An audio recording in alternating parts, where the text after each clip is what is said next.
Assalamualaikum. Kali ini kita akan membahas tentang real option berbasis pada contoh Rotherham. Real option ini akan bicara tentang investasi. Jadi, investasi secara tradisional dilakukan sekaligus, kemudian kita akan mengambil risiko sepenuhnya dari investasi tersebut. Tapi, pada suatu kondisi, ada sejumlah pilihan-pilihan investasi yang bisa kita ambil dan kita tidak sepenuhnya mampu menyerap risiko tersebut. Oleh karena itu, investasi bisa dilakukan secara bertahap. Inilah yang kita sebut dengan real option.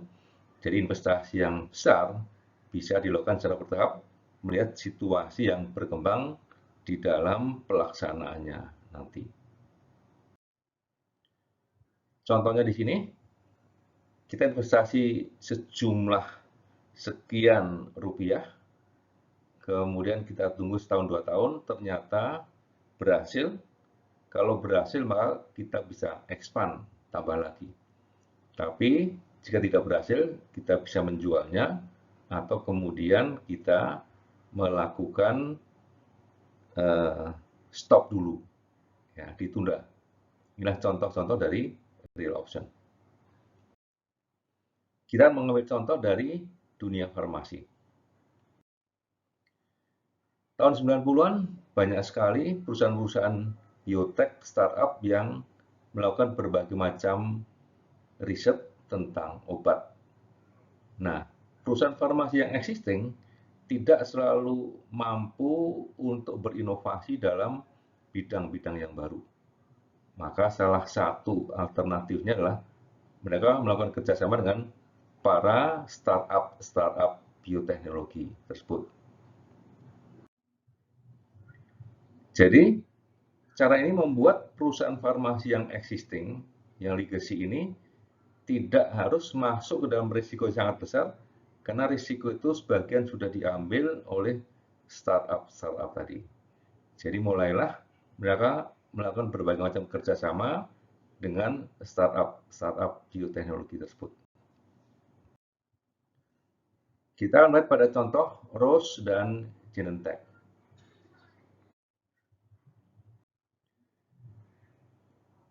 Jadi pada waktu itu, tahun 90-an, Roche mempunyai dua alternatif untuk berinvestasi di bidang obat-obat yang baru.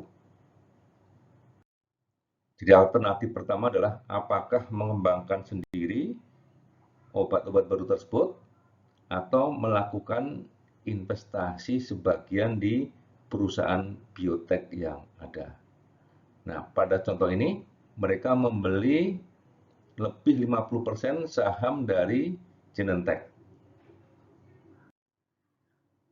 Jadi mereka menjadi mayoritas karena menguasai 50% lebih dengan biaya atau cost atau investasinya 2,1 miliar dolar. Jadi mereka mayoritas pada tahun tersebut. Nah, setelah itu fase berikutnya adalah fase untuk menunggu dan melihat perkembangan yang ada.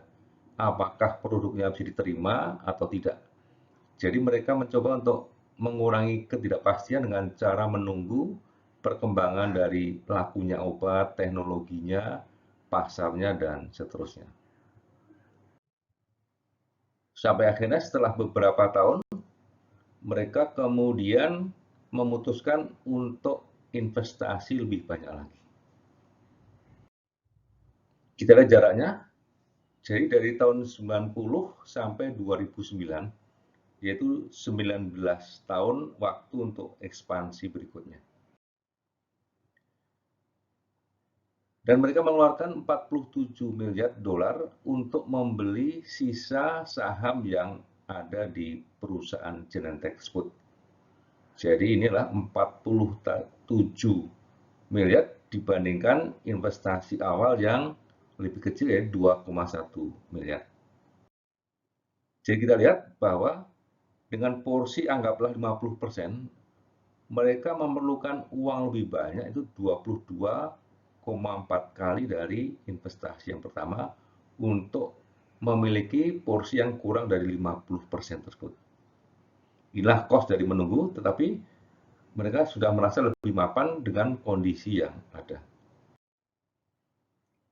Jadi akhirnya, Rose ini memiliki subsidiary, yaitu Genentech tersebut sepenuhnya karena sudah seluruh saham dikuasai oleh Rose tersebut.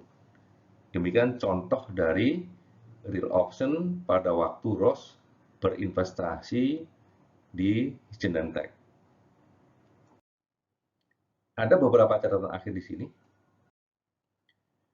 Pertama, kembali bahwa real option ini adalah pendekatan yang memungkinkan perusahaan untuk berinvestasi secara bertahap karena merasa tidak yakin dengan semua informasi dan risiko yang ada jika melakukan investasi secara besar-besaran di tahap awal seluruhnya. Di setiap tahap mereka bisa mengamati perkembangan dan akhirnya ketika berhasil mereka bisa menambah investasi lebih banyak lagi. Jadi sekali lagi real option ini memberi opsi di setiap tahap apakah go atau no go. Sehingga ketika nanti suatu bisnis diketahui secara baik oleh perusahaan yang berinvestasi tersebut, mereka bisa sepenuhnya berinvestasi di tahap-tahap berikutnya. Jadi inilah yang kita sebut dengan real option. Demikian, semoga bermanfaat. Wassalamualaikum warahmatullahi wabarakatuh.